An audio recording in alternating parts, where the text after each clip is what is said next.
Hello, this is Jessica McKay with your love and relationship reading for June.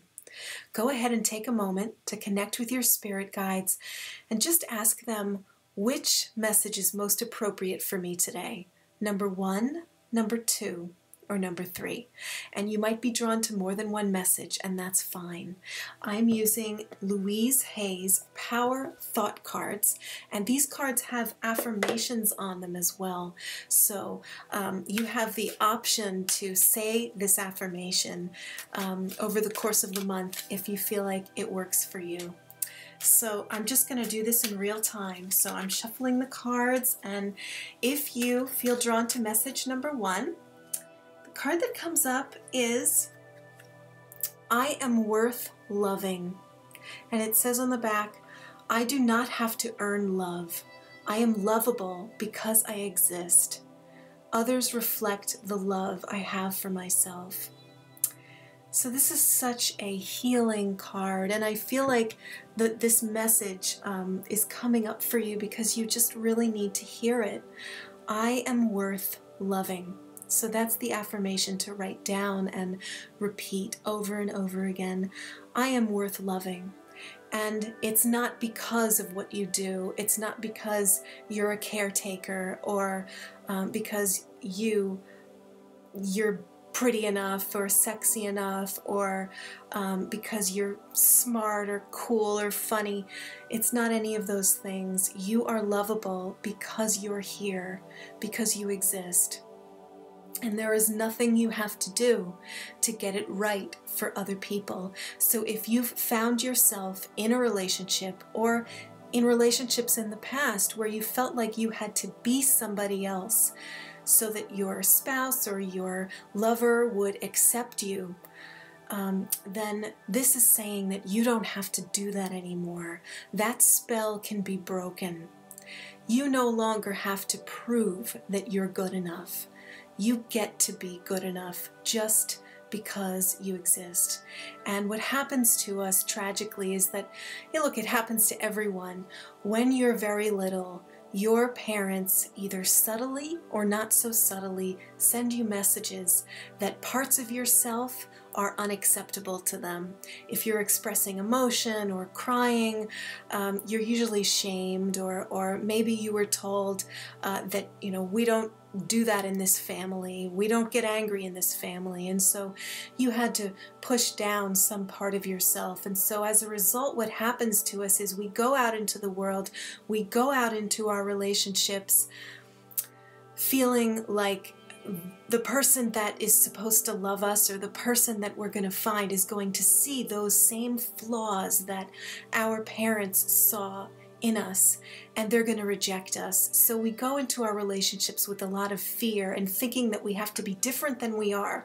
We have to wear masks. We have to hide who we really are because we know that who we are is not good enough. And this card comes up to help you break that spell. Because this is the truth. This really is the truth with a capital T.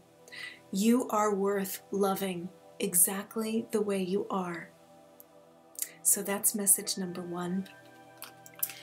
And if you are drawn to message number 2, let's see what we get. Message number 2 is, I experience love wherever I go. And it says on the back, love is everywhere, and I am loving and lovable. Loving people fill my life, and I find myself easily expressing love to others. I experience love wherever I go. So sometimes you might have the perception that love is nowhere to be found, and this is for you if you have been looking for a relationship and you've been disappointed a lot. Saying this to yourself, I experience love wherever I go, even if it doesn't feel true right now. Know that love is your nature. Love is what you are. You came here as love, and as a result, you're here to love. Love comes pouring out of you. And I know it may not always feel that way. But this card is coming up to help you see the love that exists everywhere, through all things, in and through all of creation. And so this, I like what it says on the back: loving people fill my life, and I find myself easily expressing love to others. So this is also about allowing yourself to let down those walls that stop you from telling other people how you feel. And I know it can be scary. It can be scary to reveal your feelings to others, because there's always that chance that they may not return those feelings. But what I'm hearing from spirit guides in this moment is that even if someone doesn't return your feelings of affection, that feeling of love that you're feeling for them in that moment, that feeling is yours, and nobody can take it away from you. So even if somebody in the past or somebody now isn't returning your affection, you can still enjoy the feeling of loving somebody, of knowing that, wow, I came here to love, and I'm gonna celebrate this feeling that is in my body right now. No matter what happens with this person, I celebrate the fact that my nature is love, and I am capable of feeling this way. And know that if you're capable of feeling this way about this person, you're capable of feeling this way about many, many other people out there as well.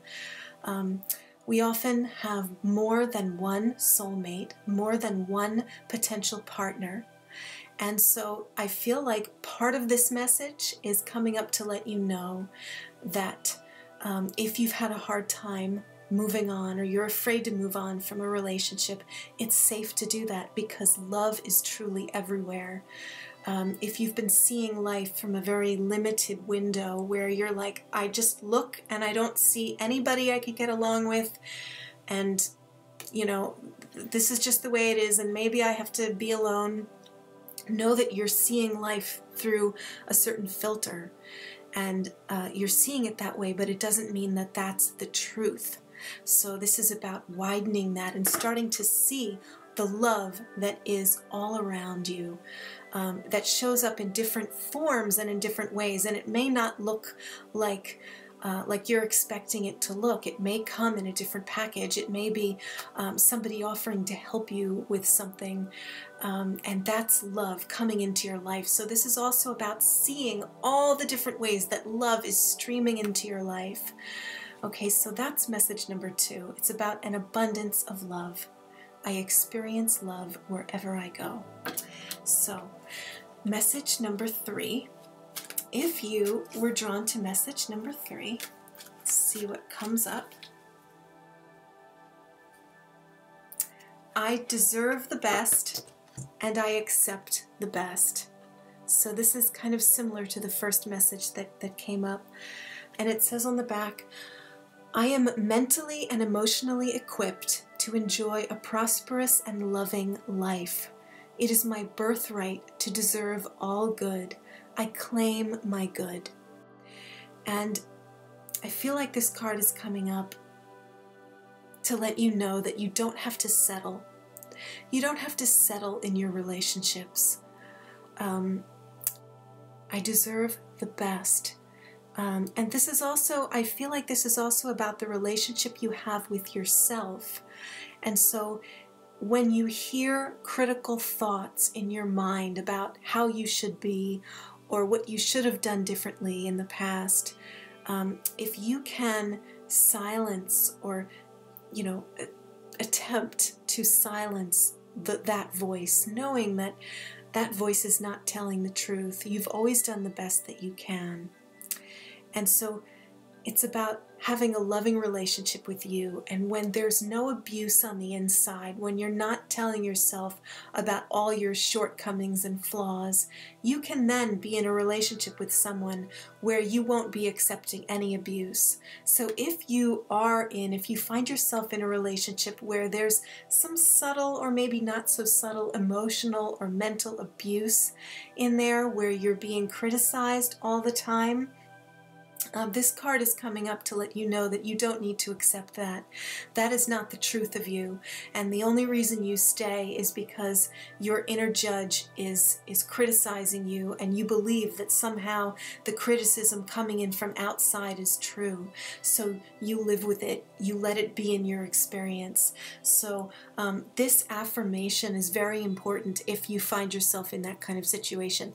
And if you're dating, if you haven't yet found a partner and you're looking for that, this card says, hey, it's my birthright to be in a loving relationship. So it's saying that it's possible for you, that loving, wonderful vision that you have for yourself of meeting someone that you're really compatible with, who you can walk through life with, is totally possible, and it's yours. It's your birthright. You deserve it, and you can claim it.